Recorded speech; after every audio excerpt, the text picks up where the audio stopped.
Hi there. Let's talk about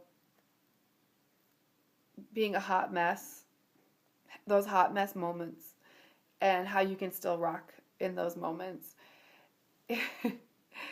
I want to talk a little bit about these couple things that are really near and dear to my heart. This might be a little more philosophical than how to, but I wanted to make sure that I have this out there along with all of my ideas on kind of tweaking different areas of your home. This is really the heart of the matter for me. The things that I'm about to go over with you took me a lot of years and a lot of teaching and a lot of evaluating in order to figure out.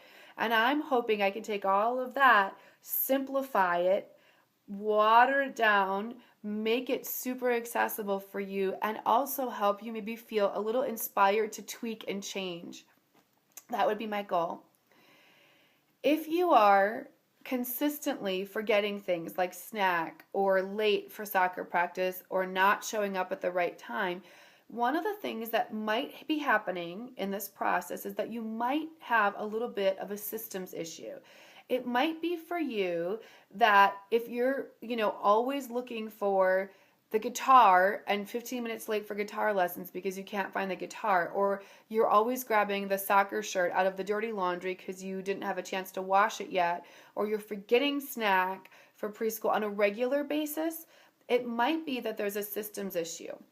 Here would be my suggestion to you. I would start to look at the number one place where you're frustrated.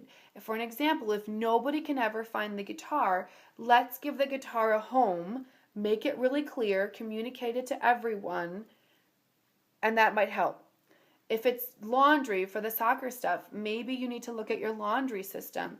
If it's always forgetting things, maybe you need a magnetic file folder for your fridge so you can have things at a glance. Get your more important papers out at a glance. You can check out another one of my videos to see how to make that. But maybe you have a systems issue. If, by the way, you have a systems issue that you would like a little bit of help with, you can private message me, or you could send me a picture, and maybe that inspiration will help me create another video, and you might get a little bit of free help on that.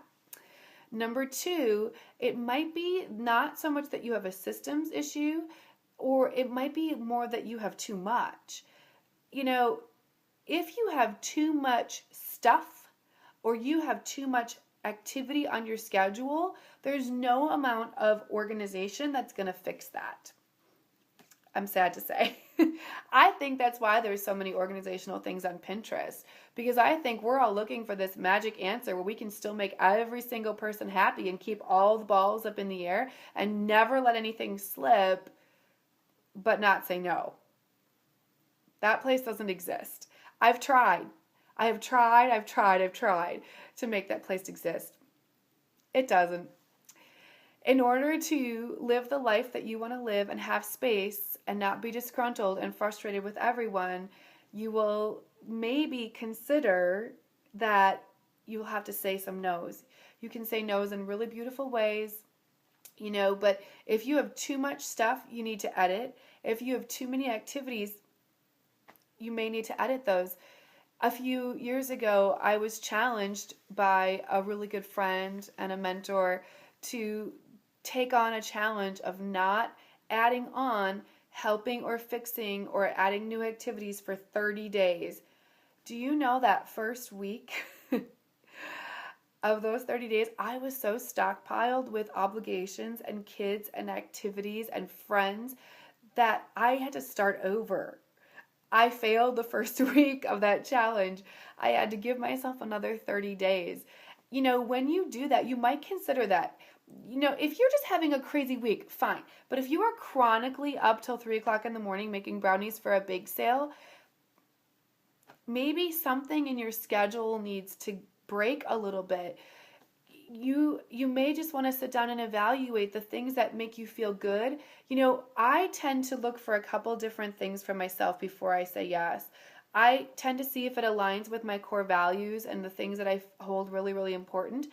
I see if I feel the word should, like, oh, there's a need, I should do that. I never say yes from that place. You might have an entirely different set of criteria. I'm not telling you have to use mine.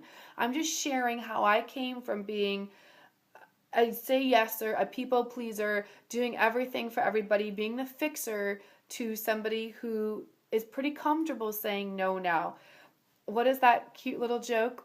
I'm a recovering people pleaser. I hope that's okay. You get the idea though, right? Maybe you just have too much on your plate and you could sit down and label all those things and ask yourself if one or two things could go, if maybe four or five things could go.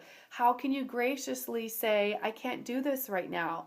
We can't do everything. And if you're feeling exhausted and disgruntled and angry, and you don't have any space for yourself, you might have a too much issue. Now the last part of this is where, things, now that you've edited your systems and you've looked at how much you have on your plate, there's this other category called humanity. I have done those first two steps, and now I'm in this place where I've figured out a lot of good systems.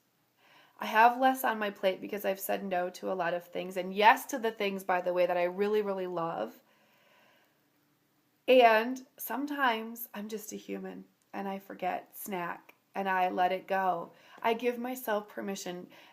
I don't want to be another mommy blogger out there, and there's a lot of great mommy bloggers, so don't take this the wrong way, but I don't want to be out there another voice saying, this is how you get it all together, or this is what my life looks like in this snapshot, and isn't it perfect, and here's another level of attainable that nobody's ever going to reach, but I'm going to pretend I have. I forget.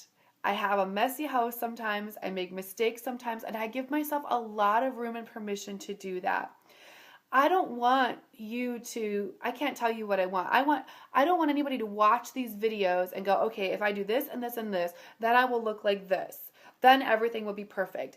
My dream, my wish for you is not that I would present another list of things you have to do in order to get to that organized place. My dream for you would be that you would find one or two things that I do that would light you up, that would make you go, okay, I can do that. I may not be able to do X and Y and Z, but I can do that today. I want you to feel that. I want you to say, I can't say no to this and this and this. I could say no to that thing though, and that would work for me. I could put the soccer shoes in the front of the house. Let's try it. I want you to feel inspired and excited and empowered to be able to go out and just tweak some things, to create a little more spaciousness for yourself, to have a little bit more room where you can regroup and pull in what feeds you and do the things that work for you so that you can be a better mom and a better friend. You need to feed yourself first. I learned that the hard way. I hope that this helps you feel inspired to learn it the easy way. I will talk to you soon. Get out there. Claim a little bit more elbow room for yourself. You can totally do this. Talk to you later.